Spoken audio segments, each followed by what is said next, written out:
নমস্কার বন্ধুরা, আশা করি আপনারা প্রত্যেকেই ভালো আছেন। এখন কিন্তু কৃষকদের অ্যাকাউন্টে রবি সিজনে যে টাকা সেটা কিন্তু খুব শীঘ্রই আসতে চলেছে। কিন্তু কবে আপনাদের অ্যাকাউন্টে টাকা আসবে, কোন কোন জেলায় টাকা দেওয়া হবে, সম্পূর্ণ তথ্য এই ভিডিওতে। তাই ভিডিওটি স্কিপ না করে সম্পূর্ণ দেখুন। আপনারা জানেন, পশ্চিমবঙ্গের মাননীয় মুখ্যমন্ত্রী মমতা বন্দ্যোপাধ্যায় কৃষকদের কল্যাণের জন্য কৃষক বন্ধু নামে একটি প্রকল্প চালু করেন। এই প্রকল্পে 2,930 কোটি টাকা কিন্তু দেওয়া হয়ে থাকে। কৃষকরা এই টাকা পেয়ে অত্যন্ত খুশি হন এবং সেই টাকা তাদের কৃষিকাজের মধ্যে ব্যবহৃত করেন। কিন্তু কবে আপনারা টাকা পাবেন? বিগত দিনগুলোতে দেখা গিয়েছিল যে খারিফ মৌসুমের যে টাকা, অর্থাৎ খারিফ সিজনের যে টাকা, অর্থাৎ প্রথম কিস্তির টাকা, এই টাকা কিন্তু এপ্রিল থেকে সেপ্টেম্বর মাসের মধ্যে দেওয়া হয় এবং রবি মৌসুমের টাকা অক্টোবর থেকে মার্চ মাসের মধ্যে কিন্তু দেওয়া হয়ে থাকে। অর্থাৎ অক্টোবর থেকে পরের বছর মার্চ মাস পর্যন্ত এই টাকা কিন্তু দেওয়া হয়। কিন্তু এখানে বলা হয়েছে যে 2021 সালে রবি মৌসুমের যা টাকা, সেই টাকা কিন্তু ডিসেম্বর মাসের মধ্যে দেওয়া হয়েছিল। অর্থাৎ 2021 সালের টাকা ডিসেম্বরে দেওয়া হয়েছিল।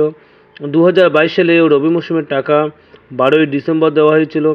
2023 সালে সেম কিন্তু ডিসেম্বর মাসেই দেওয়া হয়েছিল এবং 2024 সালে নভেম্বর মাসের মধ্যে কিন্তু এই কৃষক বন্ধু যে দ্বিতীয় কিস্তির টাকা, সেই টাকা কিন্তু দেওয়া হয়।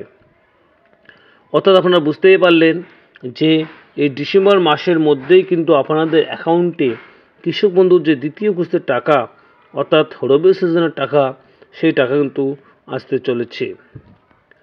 12 থেকে 19 ডিসেম্বরের মধ্যে কুচবিহার, নদিয়া, হাওড়া, উত্তর দক্ষিণ দিনাজপুর, মালদা, বর্ধমান, পুরুলিয়া, বাঁকুড়া, পূর্ব পশ্চিম মেদিনীপুর, উত্তর 24 পরগনা, বীরভূম, এইসব জেলায় কিন্তু আগে টাকা পাঠানো হবে। অর্থাৎ আপনারা বুঝতেই পারলেন যে যদি আপনি এই জেলার মধ্যে অন্তর্ভুক্ত হন, তাহলে কিন্তু আপনি 12 থেকে 19 ডিসেম্বরের মধ্যে আপনাদের অ্যাকাউন্টে এই টাকা কিন্তু আসতে চলেছে। আর যদি আপনারা এই জেলার মধ্যে না হন, তাহলে কিন্তু আপনাকে আরও কিছুটা দিন অপেক্ষা করতে হবে। অর্থাৎ বুঝতেই পারছেন যে খুব শীঘ্রই কিন্তু আপনাদের অ্যাকাউন্টে টাকা আসতে চলেছে।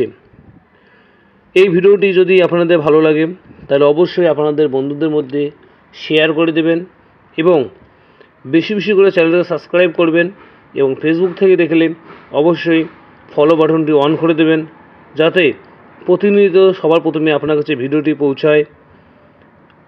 এরপরে আপনারা ভালো থাকবেন, সুস্থ থাকবেন। ধন্যবাদ।